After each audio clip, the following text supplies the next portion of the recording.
Bagi masyarakat Indonesia, Wali Songo dikenal sebagai kumpulan ulama penyebar agama Islam di Pulau Jawa. Mereka berbagi peran dan tugas pada wilayah masing-masing. Wilayah yang masa itu merupakan milik dua kerajaan besar, yakni Sunda dan Majapahit. Yang menarik adalah, usaha penyebaran Islam di wilayah Sunda, dipimpin seorang diri oleh Sunan Gunung Jati.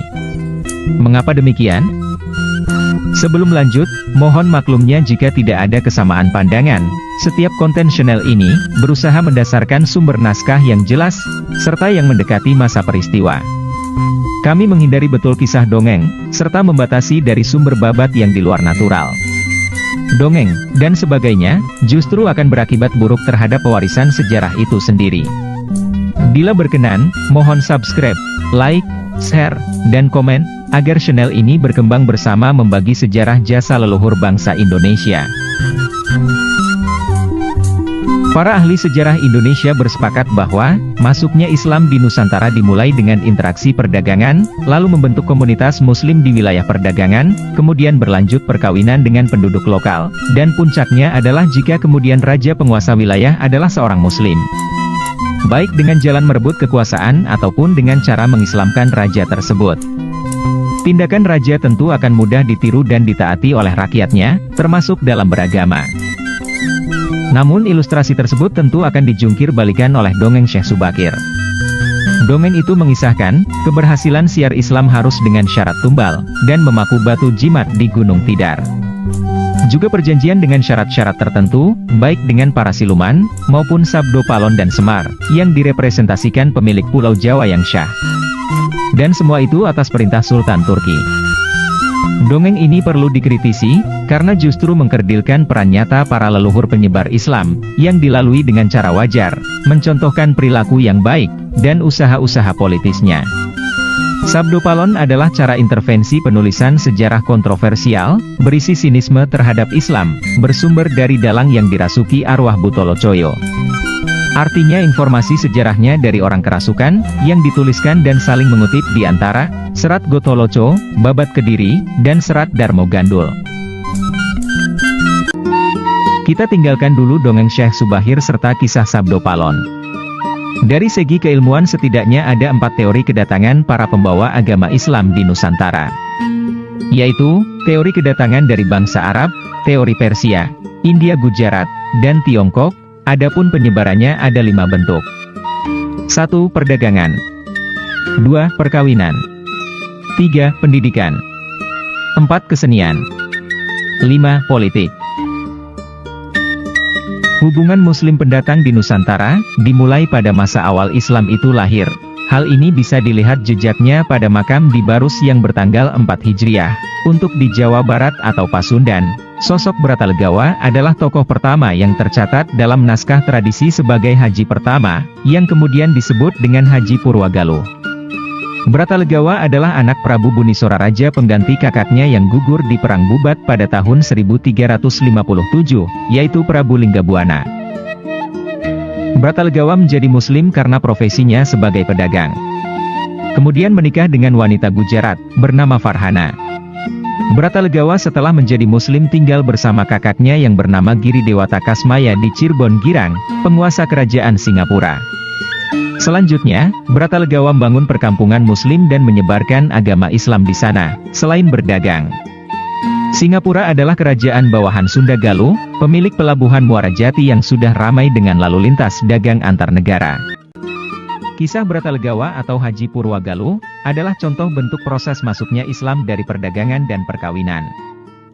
Hubungan tersebut, dibuktikan dengan penemuan harta karun di perairan Cirebon, pada tahun 2004, oleh perusahaan asing, ditemukan artefak berasal dari era 5 dinasti Tiongkok, dari tahun 907 hingga tahun 960. Dari dinasti Lian hingga dinasti Zhou. Selain itu, terdapat artefak kerajinan gelas berasal dari kerajaan Sasanian, Persia, dan kristal peninggalan dinasti Fatimiyah tahun 909. Sayangnya, harta karun itu dilelang, karena milik perusahaan asing. Dalam bentuk pendidikan, di Pasundan Jawa Barat, yaitu dengan keberadaan Pondok Syekh Kuro di Karawang pada tahun 1416. Di pondok ini Nyai Subanglarang anak Ki Gede Tapa atau Cicit Prabu Bunisora belajar, kemudian menikah dengan Prabu Siliwangi.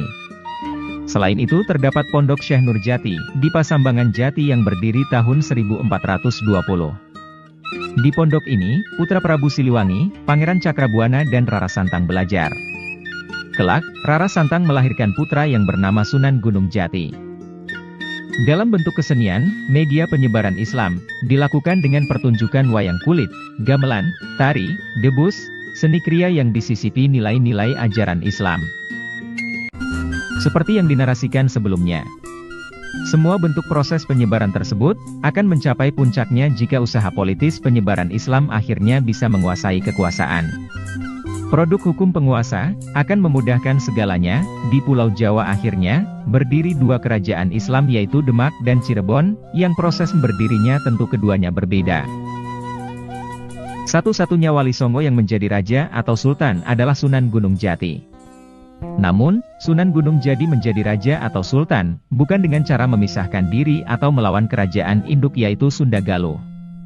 Kesultanan Cirebon yang didirikan Pangeran Cakrabuana pada tahun 1430 atau versi lain tahun 1445, adalah bentuk pembagian adil Prabu Siliwangi terhadap putra-putranya, antara Cakrabuana dan Surawisesa. Serta usaha tugas Pangeran Cakrabuana membuka wilayah baru di Caruban Larang. Perlu diketahui bahwa, Prabu Siliwangi saat itu masih menjadi Raja Sindangkasih. Sindangkasih adalah kerajaan bawahan Sunda dan Galuh yang berada di wilayah Cirebon, bersama Japura dan Singapura. Dan ketiga kerajaan itu kemudian berada dalam naungan Kesultanan Cirebon. Artinya Prabu Siliwangi dan Pangeran Cakrabuana mempersiapkan untuk itu. Jadi, sangatlah tidak mendasar ketika dongeng dan babat menceritakan permusuhan dan peperangan Prabu Siliwangi dan Cirebon.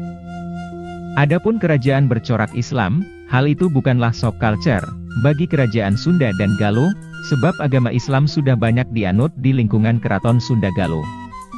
Prabu Siliwangi pun menikahi Subanglarang dengan cara Islam, meski tidak berkompeten juga mengatakan bahwa Prabu Siliwangi Islam, tidak ada yang dipertentangkan pada kemunculan kerajaan Islam Cirebon, sebab Cakrabuana adalah gabungan dua keturunan Sunda Galuh baik Prabu Linggabuana yang gugur di Bubat, maupun Prabu Bunisora. Hal ini berbeda dengan kemunculan Demak, darah Majapahit Raden Patah lahir dari istri Selir, keturunan ibu dari Tiongkok. Tentu menjadi perdebatan dalam lingkungan Keraton Majapahit. Perlindungan dan toleransi Prabu Siliwangi terhadap anak dan cucunya, yaitu Kian Santang di pedalaman Pasundan, Cakrabuana dan Sunan Gunung Jati di pesisir, membuat Islam cepat berkembang. Pada tahun 1482, Prabu Siliwangi menjadi penguasa tunggal menggabungkan Sunda dan Galuh menjadi Pajajaran. Prabu Siliwangi tetap memperhatikan kemakmuran Cirebon, seperti yang tertulis di Prasasti Huludayeuh Cikalang. Demikianlah kisah penyebaran Islam di Pasundan, Jawa Barat, semoga bermanfaat dan pengingat perjuangan leluhur Nusantara. Terima kasih. Salam.